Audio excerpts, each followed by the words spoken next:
여러분 안녕하십니까? CJB 뉴스입니다.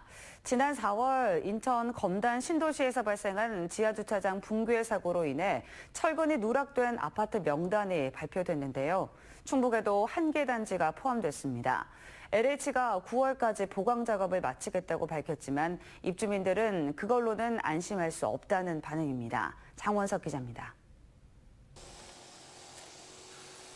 설계와 달리 전단 보강근이 누락돼 보강 작업을 앞둔 음성군 금왕읍의 한 공공임대 아파트입니다. 현재도 입주가 한창이지만 주민들은 불안감을 감추지 못합니다.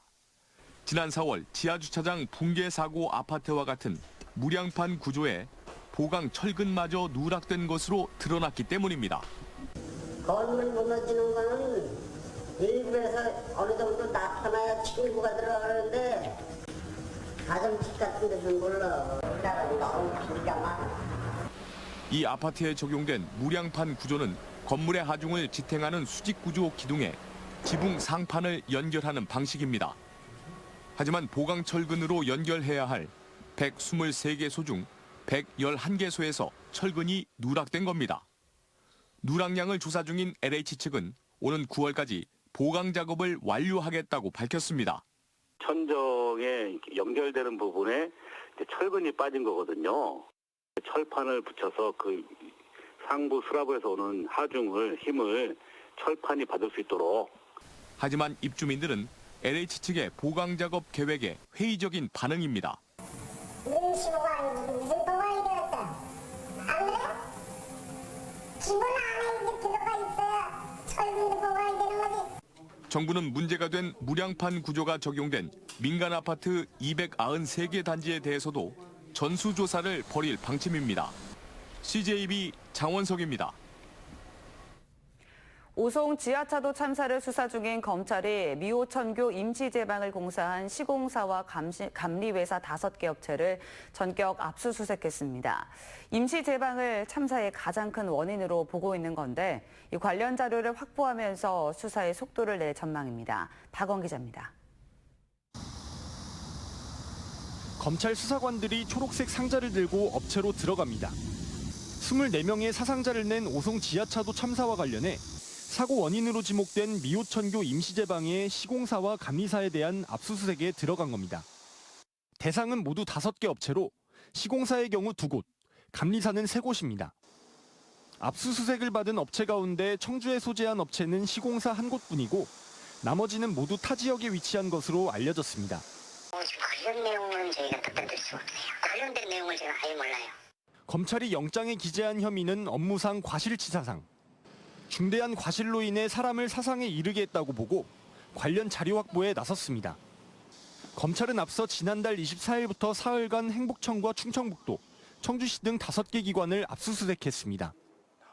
1차 압수수색 때는 행정기관과 현장사무소 중심으로 집행했고 이번에는 추가 자료 확보를 위해 시공사와 감리사를 간 것이라고 밝혔습니다.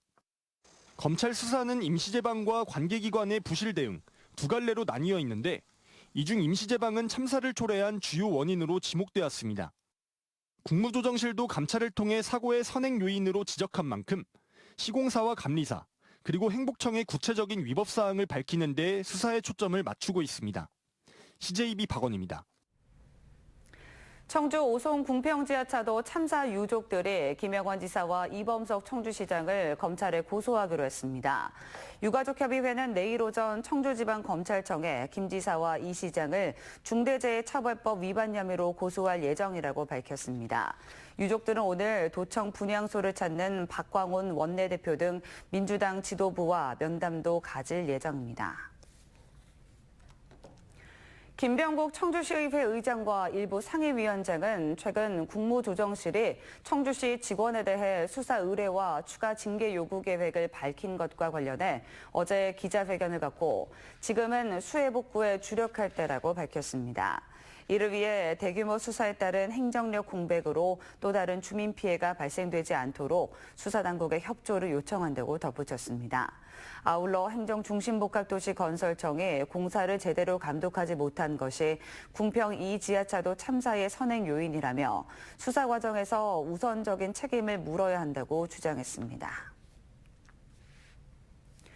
윤건영 교육감의 핵심 공약인 AI 기반의 교수학습 시스템이 시범 실시를 앞두고 반발에 직면했습니다. 일부 교원단체가 준비 부족을 이유로 시행 연기를 요구하고 있는데 교육청은 9월 시범 실시가 가능하다는 입장입니다. 진기훈 기자입니다. 윤건영 교육감은 후보 시절부터 학생들의 학력 수준 향상을 1호 공약으로 내세워왔습니다. 그 수단이 바로 다채움이라고 불리는 AI 기반의 교수 학습 플랫폼입니다. 정확한 학력 진단과 과학적 분석을 통해 수준별 맞춤형 지도를 하겠다는 것으로 오는 9월 시범 실시가 목표입니다. 하지만 일부 교원단체는 아직 플랫폼의 시범 구동도 불가능한 상황이라며 시범 실시 연기를 요구하고 나섰습니다. 윤 교육감의 기초학력 정책이 과거의 방식과 크게 다르지 않고 다채움 플랫폼에 대한 실체도 모호하며 신뢰도와 타당도가 충분히 검토되지 않은 평가 문항을 조급하게 개발해왔다는 겁니다. 질적인 보장이 되지 않는 문항, 단순한 문항을 만드는 게 아이들한테 어떤 배움과 그러니까 성장과 발달에 어떤 도움이 될까라는 계속 회의감이 들었었던 건 사실이에요. 전교조는 다채움 자체를 반대하는 입장입니다. 문항을 개발하는 것, 영상을 하나 업로드 더 하는 것, 단순한 업무들만을 교사에게 맡기면서 교사가 참여했다라고 말하는 거는 말이 안 되는 거예요. 이 사업이 어떤 방향에서 의미를 가져야 되는지 사업 자체에 대한 이야기부터 시작해야 됩니다.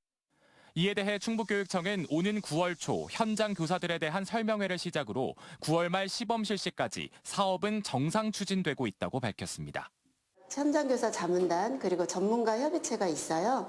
그 협의체분들과 소통을 해서 이제 베타 버전을 기다리고 있고 그 베타 버전이 나오면 그분들과 한 2주에서 한 달간의 그 테스트를 거쳐서 현장에 적용할 예정입니다. 학생 맞춤형 지도를 위한 충북형 플랫폼이 첫 선을 보이기도 전에 부정적인 평가를 내리는 건 너무 성급하다는 지적도 나옵니다. 하지만 다채움이 교육 현장에 성공적으로 안착하기 위해선 일선 교사들의 호응이 필수 조건이라는 것만큼은 분명한 사실입니다. CJB 진기훈입니다. 충북 지역의 택시 요금이 4년 만에 인상됩니다. 충청북도는 중형택시 기준 3,300원이던 기본 요금을 4,000원으로 700원 인상한다고 밝혔습니다.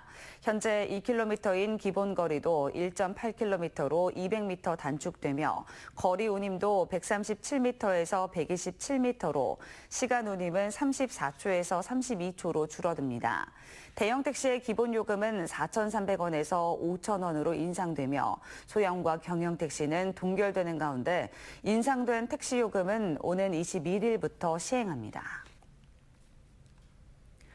충청북도는 호우 피해 주민과 사망 유가족에 대한 도세 감면을 추진합니다.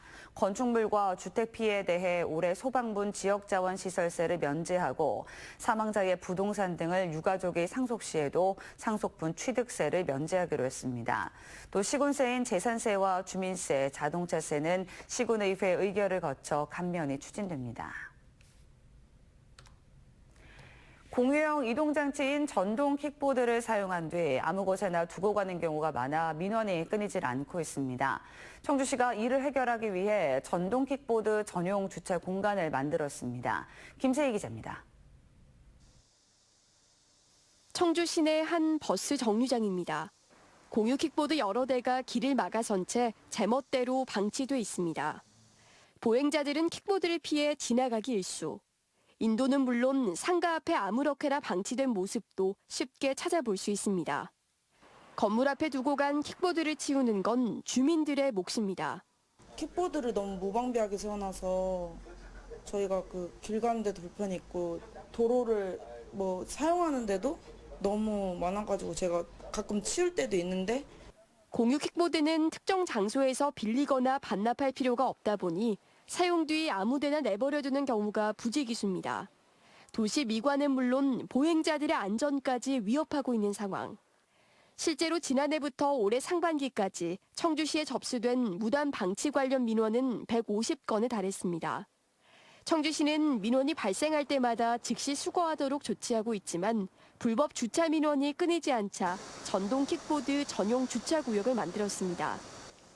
충북대와 청주대 등 이용자가 많은 대학가 주변과 반납이 잦은 지점 44곳을 선정해 주차 공간을 만들고 안전을 위해 거치대도 설치했습니다. 또한 지정된 주차구역에 반납하는 운전자에게는 전동 킥보드 공유업체를 통해 요금 할인과 같은 인센티브도 제공할 계획입니다. 할인해 주는 것도 있고 쿠폰을 발행해 주는 것도 있으니까 이용하시는 분들께서 많이 활용해 주시면. 현재 청주 도심에 운영 중인 공유 킥보드는 8,400여 대로 지난해보다 2배 가까이 늘었습니다. 편리한 이동수단이 인도 위 천덕꾸러기가 되지 않으려면 인프라 구축 못지않게 이용 매너가 중요하다는 지적도 나오고 있습니다. CJB 김세희입니다. 음성군이 소규모 주민수건 사업 방식을 탈피해 마을별 1억 원의 예산을 지원하면서 좋은 반응을 얻고 있습니다. 주민들이 한 번에 가용할 수 있는 예산이 확대되면서 해결할 수 있는 일들이 많아진 건데요. 보도에 안정은 기자입니다. 청바지 화분과 아기자기한 꽃길이 반겨주는 음성군 용계 1리 마을입니다. 주민들은 2년 전 화재가 났을 당시 큰 곤혹을 치러야만 했습니다. 좁다란 마을 안길로 소방차가 들어가지 못해 불을 끌 수 없었기 때문입니다. 소방차가 출동을 했는데 들어가지를 못하고 길이 좁아서 들어가지 못해가지고 주택이 전소되는 일이 있었습니다. 그래서 다행히도 이번에 도로 확보장 사업을 추진하게 돼서 금고 1, 2마을은 좁은 농로 탓에 차량이 수시로 전복되고 인명피해까지 발생했던 곳입니다. 한국농어촌공사 관할로 농로 확장이 쉽지 않았던 이곳은 상상대로 행복한 음성 만들기 사업으로 20년 만에 수건 사업을 해결했습니다. 첫째 이 기가 대형화되다 보니까는 이제 크고 작은 농기나 왔다 갔다 하면서도 주민들이 불편 없이 아주 다니시면서 지금 아주 좋아하고 있습니다. 음성군이 올해 첫 시행한 상상대로 행복한 음성 만들기 사업이 주민들에게 좋은 반응을 얻고 있습니다. 마을별로 매년 2, 3천만 원가량 쓸 수 있었던 주민 수건 사업 예산을 3년 안에 1억 원으로 상향한 겁니다. 한 번에 쓸 수 있는 가용 예산이 늘어나니 주민들이 구상할 수 있는 사업도 커지는 건 당연지사. 낡고 오래된 호산 1, 2 마을회관은 도내 최초로 옥찜질방을 설치해 농사일로 지친 주민들이 피로를 풀고 담소를 나눌 수 있는 곳으로 변신했습니다. 찜질방을 해놓으니까 기분이 너무 좋대요. 그래서 군수님도 최고이지만 저도 최고랍니다. 항상 우리 웃는 마을이 될 것 같아요. 그래서 건강한 마을이 됐으면 좋겠고요. 한 푼의 예산이 헛되게 쓰이는 일이 없도록 우리 음성군 지역경제 활성화는 물론이고 주민 만족도를 높이는 쪽으로 추진해 나갈 계획입니다. 음성군은 올해 187개 마을을 시작으로 오는 2025년까지 전체 344개 마을로 사업을 확대할 예정입니다. CJB 안정은입니다. 송인원 괴산군수가 7월 급여 전액인 500만 원을 수해 의원금으로 대한적십자사 충북지사를 통해 괴산군에 지정 기탁하기로 했습니다. 송인원 군수는 주택과 농작물 침수로 시리에 빠진 수재민들에게 조금이나마 힘이 되길 바란다며 수재민들이 하루빨리 일상으로 복귀할 수 있도록 피해 보상과 복구에 최선을 다하겠다고 밝혔습니다. 충북지역개발회 오선규 회장이 CJB를 방문해 수재민들을 돕기 위한 성금 2천만 원을 기탁했습니다. 오선규 회장은 이민성 충북사회복지공동모금회 회장에게 성금을 내면서 수해로 시리에 빠진 도민들의 재기를 돕는 데 보태달라고 말했습니다. CJB는 충북공동모금회와 재해구호협회 계좌를 통해 집중호우 피해 이웃 돕기 성금을 모금 중에 있습니다. 집중호우로 어려움을 겪고 있는 이웃들이 희망을 되찾고 빠르게 일상을 회복할 수 있도록 많은 참여 부탁드립니다. 중부내륙지원특별법 제정 촉구 100만인 서명운동을 시작한 지 한 달 보름 만에 온라인 서명운동에 64만여 명이 동참했습니다. 민관정 공동위원회는 온라인 서명운동을 마감한 결과 당초 목표했던 40만 명을 초과해 64만여 명이 동참했다며 8월 중 국회 행정안전위원회 통과를 강력히 촉구한다고 밝혔습니다.